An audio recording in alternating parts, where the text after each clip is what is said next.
Hi, my name's Karen E. Wells and welcome to Module 1 on this fully accredited professional counselling course with grief and bereavement. So Module 1 is all about attachment, loss and grief. So we're really starting to look into now the grieving process and how you as a counsellor already can use the tools and everything that you're going to learn to help those clients that are suffering with grief and bereavement. Before we move properly into Module 1, there's a couple of things just to take a note of first of all. First of all, at the time of recording, there's an issue downloading PDFs, i.e. the training manual, if you are using a tablet or a phone. Now, it's imperative that as you move through this course with me, that you do download or have access to the training manual.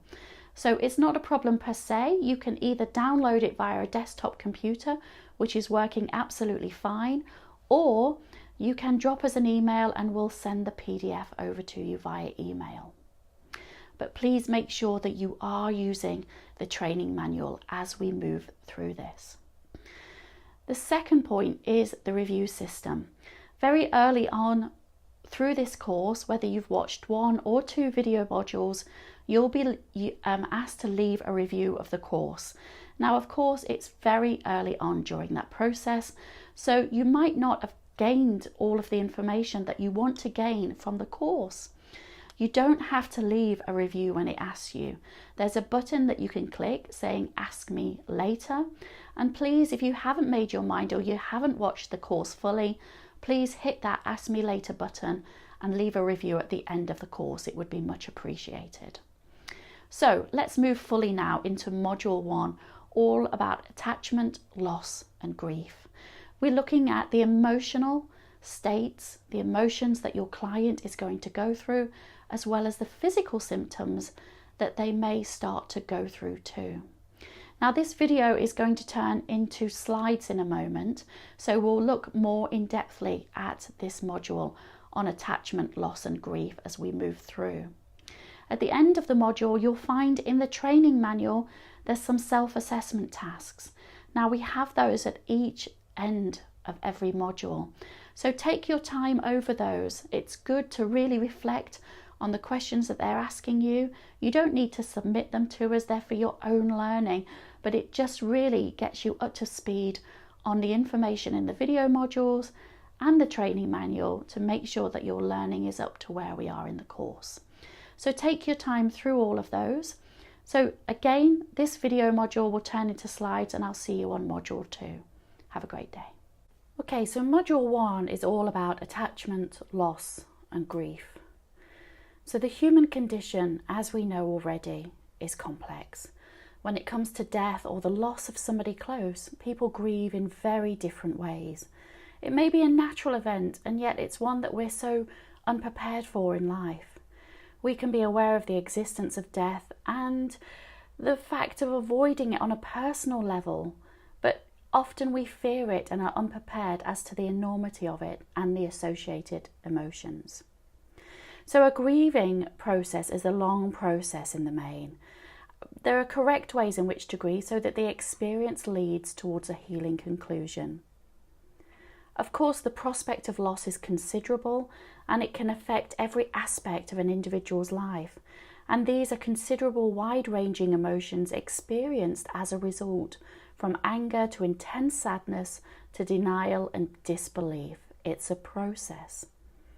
As you can imagine, of course, it's difficult to help your clients through these extremes of emotions and back towards normality, but very satisfying if you do. So to be able to fully understand the devastating impact of loss, it's important to have a deep understanding of the meaning of attachment. As human beings, of course, we create strong bonds with others, and it can seem impossible to imagine how the strength of any connection can be broken even through death. Denial or avoidance are common emotions when death has occurred suddenly and without warning.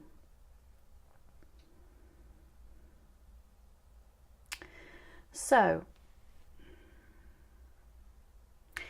attachments in life are enduring and normal.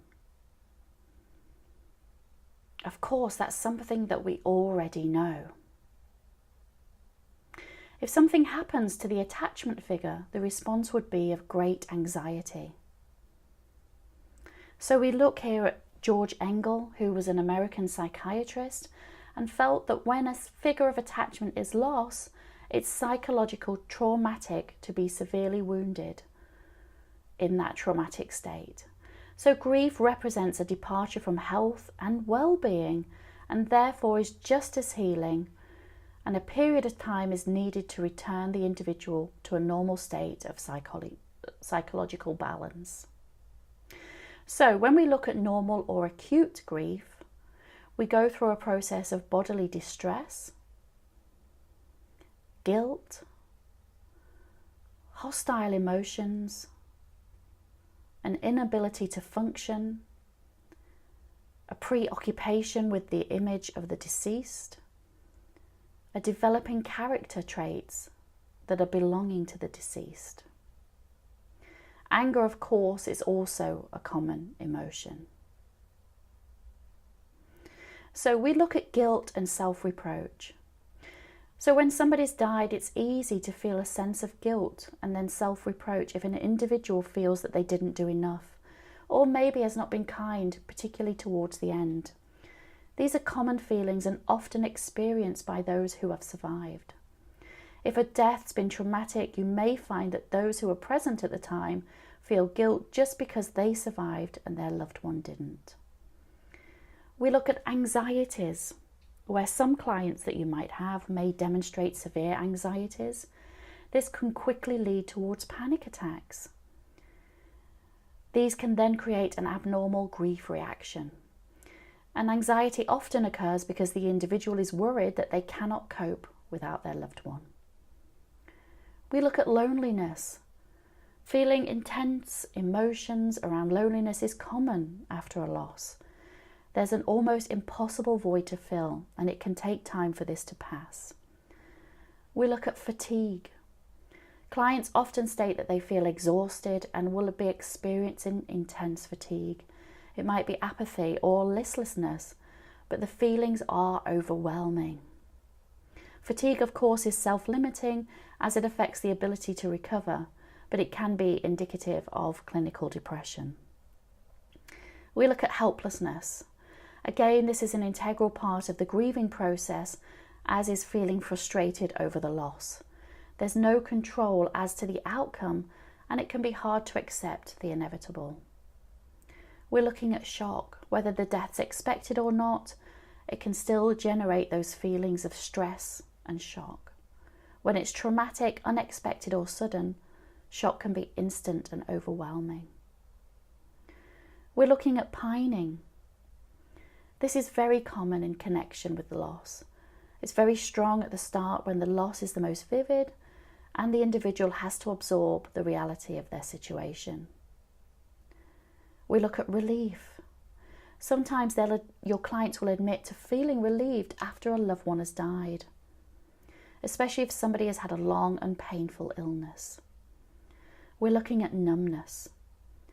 This is something experienced very early on in the grieving process and occurs when there's so many feelings to deal with that the individual becomes overwhelmed and they're not able to process anything.